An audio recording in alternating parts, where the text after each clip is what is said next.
বগুড়ার এরুলিয়ায় গড়ে উঠেছে এমন এক বিমানবন্দর যা কেবল যাত্রীবাহী বিমান চলাচলের জায়গা নয়, বরং এটি হতে যাচ্ছে উত্তরবঙ্গের সুরক্ষার নতুন দেওয়াল এবং অর্থনৈতিক উন্নয়নের প্রাণকেন্দ্র। মানচিত্রের দিকে তাকালে দেখা যাবে কৌশলগতভাবে এই বিমানবন্দরটি ভারতের চিকনেস নেক বা শিলিগুড়ি করিডোরের খুবই কাছে। যুদ্ধকালীন পরিস্থিতিতে উত্তরবঙ্গের আকাশসীমা সুরক্ষিত রাখার পাশাপাশি আঞ্চলিক ভূরাজনীতিতে বাংলাদেশের অবস্থান কতটা শক্তিশালী করবে এই বেস, আসুন সব বিষয় একসাথে তুলে ধরা যায়। 10,500 ফুট এই দীর্ঘ রানওয়েটি বাণিজ্যিকভাবে ব্যবহারের আড়ালে এক শক্তিশালী সামরিক ঘাঁটি।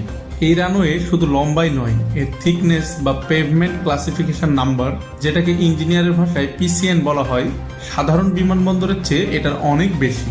কারণ যুদ্ধ বিমান যখন ফুল লোডেড অস্ত্র নিয়ে ল্যান্ড বা টেক অফ করে, তখন রানওয়েতে যে পরিমাণ শক বা চাপ তৈরি হয় তা সহ্য করার জন্য বিশেষ কংক্রিট লেয়ার ও সয়েল স্টেবিলাইজার প্রযুক্তি ব্যবহার করা হয়েছে। এছাড়াও এখানে থাকবে ফরওয়ার্ড অপারেটিং বেস। বিমান বাহিনীর জন্য এটি একটি অত্যাধুনিক ফরওয়ার্ড অপারেটিং সিস্টেম বেস হিসেবে কাজ করবে।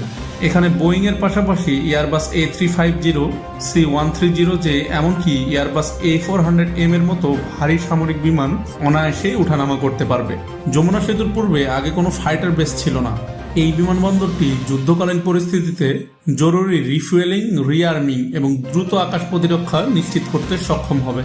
এখানে থাকবে নিজস্ব ফ্লাইট একাডেমি, যেখানে প্রতি বছর প্রায় 200 জন ক্যাডেট পাইলট প্রশিক্ষণ নিতে পারেন। এই মেগা প্রজেক্টের বাজেট বিশাল এবং তার অর্থায়ন আসছে বিভিন্ন উৎস থেকে। প্রথম পর্যায়ে প্রাথমিক বাজেট 1830 কোটি টাকা হলেও পরবর্তী ধাপগুলোতে খরচ আরও বাড়তে পারে। এই বিশাল খরচের 60% আসছে জিওবি অর্থাৎ বাংলাদেশ সরকার থেকে, এবং 30% জাপানি সংস্থা জাইকা থেকে ও 10% এক্সিম ব্যাংক থেকে।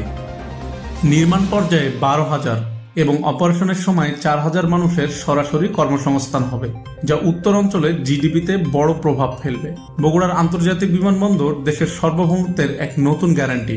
একদিকে ঋণের সুদ এবং জমি অধিগ্রহণের চ্যালেঞ্জ, অন্যদিকে আকাশসীমার সুরক্ষা ও বিশাল অর্থনৈতিক সম্ভাবনা। সব মিলিয়ে বাংলাদেশ এক নতুন ভবিষ্যতের দিকে এগিয়ে যাচ্ছে। আপনি কি মনে করেন এই বিমানবন্দর উত্তরবঙ্গের ভাগ্যের চাকা বদলে দেবে? আপনার মতামত জানাতে ভুলবেন না। এরকম তথ্যবহুল ভিডিও পেতে আমাদের চ্যানেলটি সাবস্ক্রাইব করে সাথেই থাকুন।